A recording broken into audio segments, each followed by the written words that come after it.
Jamani, naomba tutazame hili tukio mpaka mwisho.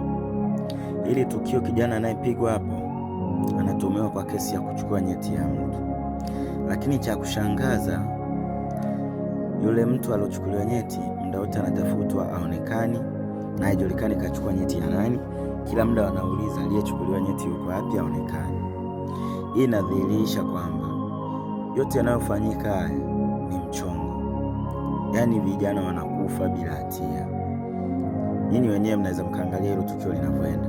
Kila mmoja anamtafuta mtu aliosema kachukuliwa nyeti, hayupo. Kijana wa watu kashaumizwa, na bila kujificha kwenye bajaji hapo angekuwa ashakufa. Kuna watu ambao wanajifanya wana hasira kali, wanajiita watu wenye hasira kali, ila hao ndio vielele wa mji, hao ndio wenye sifa, hao ndio wanajikutaga wao wanajua kupiga. Kijana ametoka kwao kaenda kutafuta, maskini huenda sehemu hiyo alikuwa ameitwa kuna kibarua hajulikani. Wewe unamtania mtu eti amechukua nyeti yangu. Kwa nini umfanyie mwenzako utani ambao haufai kufanyiwa utani?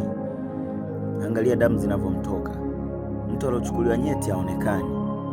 Na kuwekea tukio zima hapo, liangalia alafu utaniambia. Lakini mimi nawaombea kwa Mungu, kila unayefanya tukio na wewe likukute tukio hilo hilo. Yaani unavyomchoma visu mwenzako na uchomwe visu, unavyomsingizia mwenzako na usingiziwe na upigwe mpaka kufa.